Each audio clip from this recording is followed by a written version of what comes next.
Hello everyone welcome back to another video. अनि आजको भिडियोमा चाहिँ यदि हजुरहरूको फर्स्ट प्रायोरिटी लिस्टमा चाहिँ हजुरहरूको नाम आएन भने चाहिँ हजुरले सेकेन्ड प्रायोरिटी फर्म कसरी भर्नुपर्छ, अनलाइन भर्नुपर्छ कि अफलाइन भर्नुपर्छ, अनि के तरिकाले भर्नुपर्छ भनेर चाहिँ मैले भन्न गइरहेको छु। सो ढिलो नगरिकन चाहिँ यो भिडियो स्टार्ट गरौँ है त। सो सबैभन्दा सुरुमा चाहिँ मैले हजुरहरूलाई हिजोको भिडियोमा चाहिँ मैले भनिसकेको थिएँ कि हजुरहरूले प्रायोरिटी लिस्टको फर्म चाहिँ कसरी भर्नुपर्छ, हजुरहरूको ऱ्याङ्क कट अफ कुन अनुसार छ भनेर चाहिँ मैले सबै हजुरको डिटेल्सहरू चाहिँ मैले दिइसकेको छु होइन।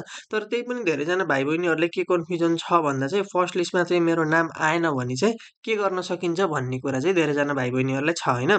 सो सबैभन्दा सुरुमा चाहिँ त्यसको लागि हजुरले बुझ्नुपर्ने कुराहरू के हुन्छ भन्दा चाहिँ हरेक कलेजेसमा चाहिँ नम्बर अफ स्टुडेन्ट्स चाहिँ तोकिदिएको छ है। सपोज पाटन मल्टिपलमा 144, अमृत कलेजमा 144, भैरवामा 100, यसरी तोकिदिइसकेको छ क्या सबै कुराहरू होइन। प्राइभेट कलेजेसमा 36 त्यसरी तोकिदिइसकेको छ।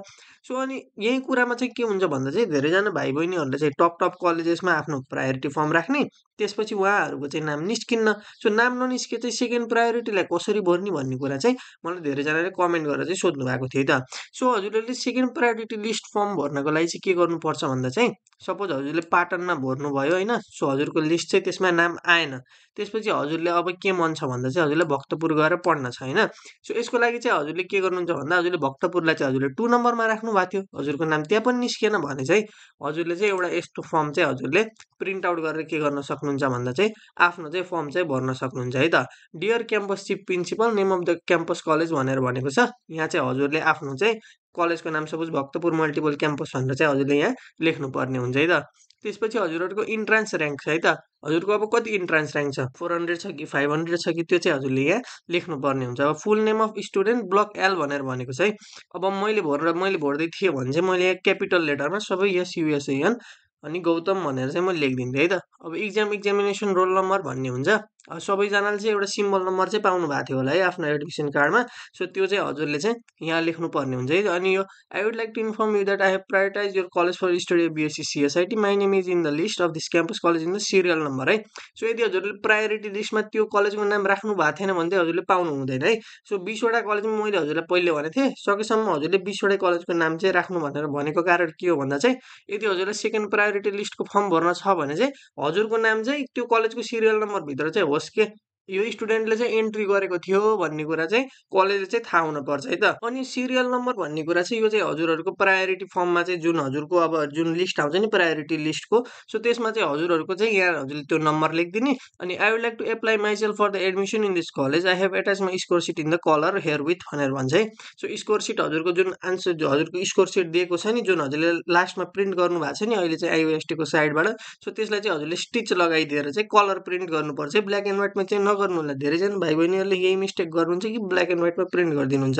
यहाँ एप्लिकेसनमा डाइरेक्टली लेखेको छ कि कलर प्रिन्ट गर्ने भनेपछि हजुरले कलर प्रिन्ट चाहिँ गर्नुपर्ने हुन्छ है। सो कलर प्रिन्ट गर्ने, स्टिच लगाइदिने, अनि सिग्नेचर आफ्नो यहाँ गरिदिने, अनि मोबाइल नम्बर आफ्नो यहाँ लेख्ने, अनि इमेल नम्बर चाहिँ आफ्नो यहाँ लेख्ने चाहिँ हजुरले गर्नुपर्छ।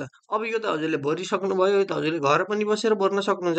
अब के गर्ने, अब चाहिँ हजुरहरूले यो दुईवटा हजुरले के भन्छ नोट्सहरू लिएर अथवा यो दुईवटा डकुमेन्ट्स लिएर चाहिँ हजुर चाहिँ जुन कलेज म चाहिँ भने हो कि भक्तपुर मल्टिपल क्याम्पसमा मैले एप्लाई गर्दैछु भनेपछि चाहिँ हजुरहरूले भक्तपुर मल्टिपल क्याम्पसमा जानुपर्छ। त्यसपछि हजुरको CSIT डिपार्टमेन्ट हुन्छ, CSIT डिपार्टमेन्टमा गएर चाहिँ हजुरले एप्लिकेसन अफ एडमिसन त्यहाँ छोड्नुपर्ने हुन्छ।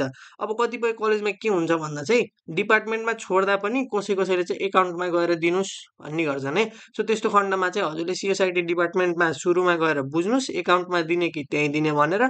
अनि CSIT डिपार्टमेन्टले यदि यहाँ नदिनुहोस् एकाउन्टमा दिनुहोस् भने मात्रै हजुर एकाउन्टमा जानुहोस् है। हजुर सुरुमा एकाउन्टमा नजानुहोस्, किनभने यो चाहिँ डिपार्टमेन्टले सुरुमा डिसाइड गर्ने हो। त्यही भएर चाहिँ सुरुमा चाहिँ हजुर CSIT डिपार्टमेन्टमै जानुहोस् है त। सो यही कुरा गरेर चाहिँ हजुरले आफ्नो सेकेन्ड प्रायोरिटी लिस्टको फर्म चाहिँ भर्न सक्नुहुन्छ। हजुरले जुन कलेजमा गएर पनि भर्न सक्नुहुन्छ है, मल्टिपल कलेजेसमा गएर पनि भर्न सक्नुहुन्छ। तर हजुरहरूको के हुन्छ भन्दा त्यस्तोले गर्दा अलिकति गाह्रो हुनसक्छ है। त्यो सकेसम्म चाहिँ हजुर एउटै कलेजमा भर्नुहोस् के, जुनमा हजुर अलिकति स्योर हुनुहुन्छ त्यसैमा भर्नुहोस्। अनि हजुर त्यही गएर चाहिँ आफ्नो चाहिँ एडमिसन गर्न चाहिँ सक्नुहुन्छ है त। सो आजको लागि चाहिँ यति नै। यदि हजुरलाई यो भिडियो इन्फर्मेटिभ लाग्यो भने चाहिँ लाइक एन्ड सब्सक्राइब गर्न चाहिँ नबिर्सिनु होला। अनि यदि हजुरलाई केही पनि प्रब्लम छ भने चाहिँ हजुरलाई कमेन्ट गर्न सक्नुहुन्छ है त। सो आजको लागि चाहिँ यति नै। Thank you for watching this video.